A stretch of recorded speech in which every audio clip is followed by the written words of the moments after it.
Salute in here. Master Kai and I are going to do a demonstration, and what we're going to do is this is more for my advanced students that have already done these singular movements. We're going to do it in combination form. All the main drills are going to be based off of the closed chamber to start into the high split chamber, and then the drills will go from there. And I'll show for right lead and left lead, so it'll be a few seconds. It's also a good drill for the receiver because, again, it's every time we do these drills, he's feeling that vibration against his wrist, and it's good for his wrist strength and to be able to have a good grip strength when he's actually doing the drills on the opposite end of it. So from the chamber position, we're going to go high to the split into the basic Heaven Standard 6. Then we switch leads, high split, and then into the Heaven Standard 6. From there, we'll go to the second position. Second position is high split into the Standard 6. Next one's going to be the Earth 6. We're going to do the Earth 6 right now from the top chamber rather than the bottom closed chamber.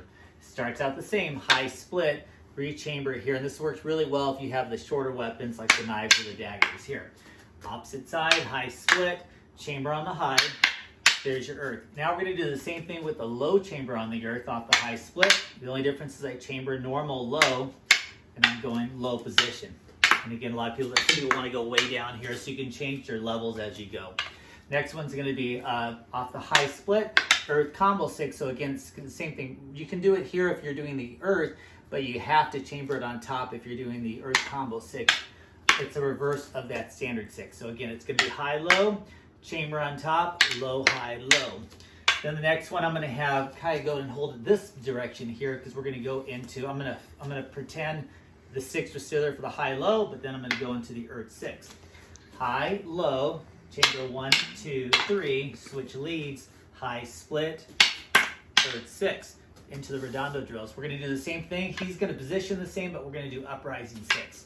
High split center line, and it's going to go up on 2, cross on 3.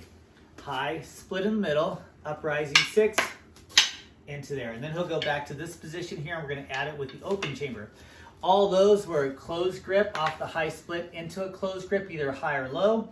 This next one's going to go into the open chamber position from a closed chamber high split. Then we open everything up, and we're going to just do basic cob. Normally this would be going for the hands, right? And then low line here. Then I'll do the same thing on the opposite side. High split, split it, open your chamber for that high to mid to low cob. Then from the right lead, high split, cross cob, open the chambers up, high, but we cross the hands, mid, and then we open up. You're going to finish off with a cross, so you have to do it a second time. Same thing from the opposite side. Cross cob. One more time. Then we go back into the chamber position. High, low, and then we're going to go open chamber to the high, low. Left side. High, low, high. High, split, open the chamber. High, low, high. Switch it, chamber it. High, split into the high, low, high. Then the low highs, high split to the low high, switch sides, high split to the low high, then the low, high split, low, high split, low, low. Then we're going to go into the first 3 of the Espadilla Daga. High split, open the chamber up. We're going to pretend this is the backhand is your dagger. High across the angle 1, then we go low, and then we immediately switch sides to the chamber, high split, open it up. Center line strikes, go around. Now we're back to this side into the second drill of the Espadilla Daga. And then he can stay there and I can just move forward, switch sides. And again, people that are doing this drill, they've already done this drill as a singular movement. We're just adding on from there. High split, and then it's going to be crossing over with the dagger in between on the X, going low on the X. Switching sides, high split, high on the X, low on the X, boom. And then that's going to be it for that drill. I'm going to have Master Kai demonstrate because I want my students also to learn some of the different subtleties from the other instructors as well. So one cool thing is that for the purpose of this particular video, I'm using Master Snake sticks because these are these cool indestructible sticks. So why that's relevant is that when you're drilling, it does make sense that if one person has a heavier set than the other, that whoever's the receiver for the drill use the heavier ones, because then they can take more punishment and he can feel more free in his motion. The other thing to consider is with any drill, it's meant to create a subconscious pattern of capability.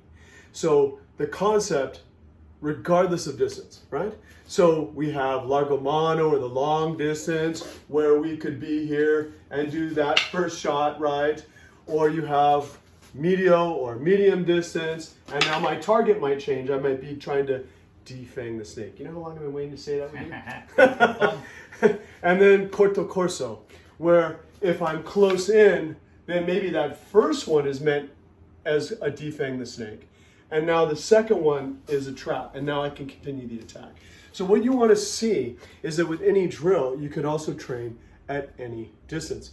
At very close range, you could use the same drill with the puño, right? I could be here and use the target that way. On the medio, as we just demonstrated, you can use the same opener as an attack to the weapon hand, right? So with all of these drills, not wanting to reinvent the wheel, but make your drill that you already know take on a new dimension and a new meaning by changing the distance, changing the target. And then as you get better and better, increase your technique, increase your accuracy, increase your power, and finally your speed in that order. So sometimes it's not what you train, but how you train it, and most of all, why you